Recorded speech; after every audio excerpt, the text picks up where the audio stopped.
What's going on, everybody? It is your boy Zamboni. I am a musician and astrologer, and it is time to talk about the astrology of the week ahead. As always, I thank you so very much for being here. Thank you for being a part of this community. Thank you for sending me a tip via Venmo, Cash App, PayPal. Thank you for sending me a heart emoji in the comment section. Thank you for sending this to a friend. Thank you for watching all the way to the end. Thank you for going to Patreon and supporting there, where you can get an electional report that'll help you to time your life. Thank you for going to Spotify, Tidal, or Pandora, or YouTube, or wherever you like to get your music, and checking out my song Can't Help Myself. I'm super proud of that. Even still, I go back and listen to that shit and go, damn, this shit is dope. Thank you for being here as a part of this community. Let's talk about the astrology of the week ahead. So this week we have some pretty important changes and shifts taking place here, but I think that one of the most important things that we need to remember about this shift is that we are moving into a time of review primarily. So one of the things that I noticed about this moment here at the end of the year, at the end of the Gregorian calendar here, is that there's a lot. So we're about to come into the new year, and so there's a lot of thinking ahead about the new year. There's a lot of astrology forecasts, for example, coming out the year ahead, 2023. And there's a lot of, and not just astrology forecasts, but also just a lot of sort of thinking into. I get a lot of questions from clients about what's going on in the year ahead and this sort of thing, and sort of thinking about 2023 as a block. And that makes sense in a lot of ways, but I think that, there's a bunch of stuff that's about to take place in 2023, and it seems like it wants to be a fairly major shift in a lot of the models, and there's and Pluto's going to go into Aquarius, and Saturn's going to go into Pisces, and all this sort of stuff, right? But not yet. That's not what we're doing yet. This week, for example, we've got a couple of important things that are happening here. First, the sun is going to go into Capricorn, right? And so that's going to start a new quarter. That's going to start the winter time in this area. You can look behind me and see that there are no leaves at all on the trees anymore, right? We are we're past the fall season. We're not in this sort of transitioning, dying back point at this point anymore. We're in the spot where it's just the winter time, the cold, the freeze, the nothingness of that moment. That's where we are now. And so this, as the sun moves into Capricorn, then that's going to be the winter solstice. That's what Ursula Le Guin calls sun returns, right? So the days have been getting shorter and shorter and shorter in my area, and so then there's going to come a moment where the sun is going to come back, and it's going to start to the days are going to start to get a little longer, and this kind of thing. Now we still have to go through the freeze of the winter and all this sort of stuff, and that's the moment that we're in right now, right? As the sun moves into Capricorn on the very same day that happens, then Jupiter is going to move from Pisces into Aries. Now, this would be exciting if we had not seen this already, right? We've already seen Jupiter going back and forth across this border between Pisces and Aries already. And so this is not going to be something new. Although I expect, the last time that Jupiter went into Aries, it was it just kind of went for a little ways, and then didn't make it very far, and had to turn around, and it turned around conjunct Chiron and then went back. And so there's this kind of it's not quite ready to pop off, right? And so Aries placements and cardinal placements in general are probably going to like this Jupiter moving into Aries. Jupiter is moving pretty quickly at this point.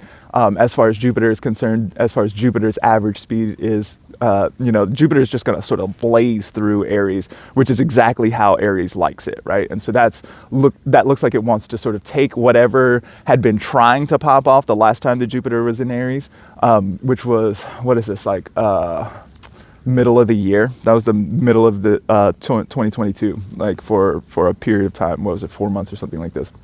So Jupiter is going to move into Aries and just take whatever was working at that point and move forward on it. Want to really push forward, want to do the Jupiter things, expand, and look at luck or abundance, or it wants to push forward in this situation in the Aries thing. Now, of course, one of the things that we have to remember here is that Mars, who rules Aries, continues to be retrograde. So it's not quite time to do all the forward expansion stuff yet. And in fact, one of the things that we see here as well is that Capricorn, or the Mercury in Capricorn, is getting real slow.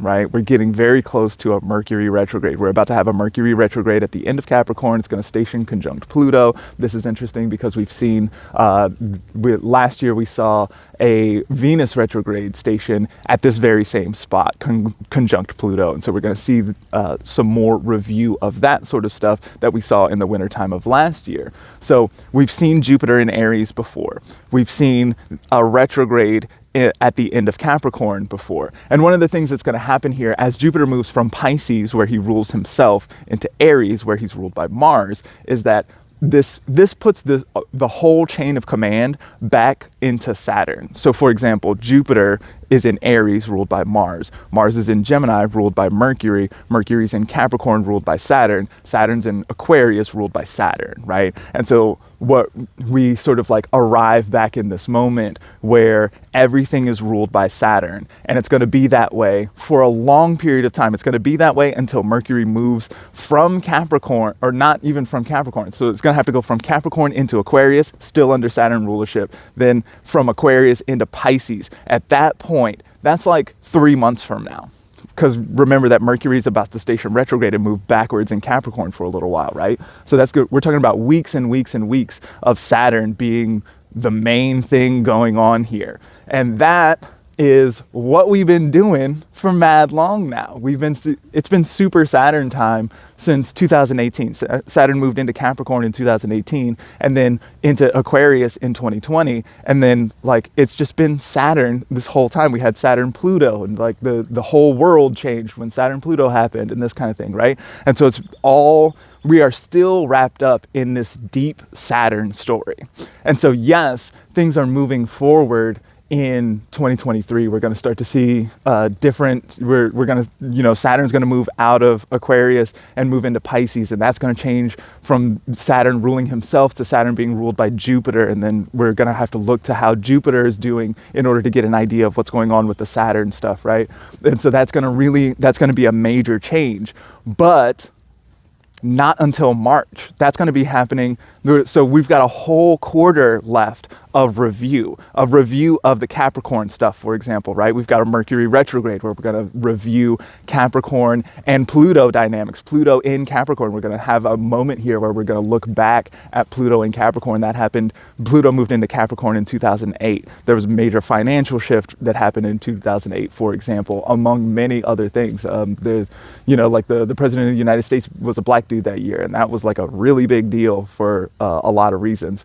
And so, and that's just the United States, right? Like a bunch of shit happened in the whole world. I got 2 minutes left. I don't have time to talk about all that. But what we do have is 3 months of time to review this whole period of time and see what's been going on from 2008 or from 2018. Also, we can think about from 2018, not only did Saturn move into Capricorn, but also Uranus moved into Taurus. And Uranus and Taurus has been a major component of this Saturn period as well, because Saturn in Aquarius has been beefing with that Uranus and Taurus for so long, right? And we're going to continue to get some of that beef for a little while. That is starting to be in the rear view, and so it's starting to recede a little bit, but we're going to still see some lunations that are going to bring that sort of stuff up, and we've still got eclipses in this area as well, and so that's not going to happen at all this quarter, but we are going to see that happening. And so what we're going to, and it's not quite done yet. So really, when it comes to the shifts that are taking place this week and where we're going for the next quarter, it's really not time to like think ahead and push ahead forward in time. Although it's very tempting to do, it's very exciting to think about the things that are moving forward, exciting in a potentially frustrating or terrifying way and all of that sort of stuff. That is true. And like we need to make space for that and think ahead in the future and this kind of thing, right? But our future plans must be informed by what has happened in the past. Where we've been strongly informs how we are going to approach the future. If we're going to generate the more beautiful world that our hearts know is possible, then we have to do that in contrast to where we've been. And so I would strongly encourage review practice throughout this time. Get to know where you've been and use that for charting your course forward. Thank you as always for being here. I super appreciate all y'all for being here. Check out the Can't Help Myself merch, zambonifong.com. Hey.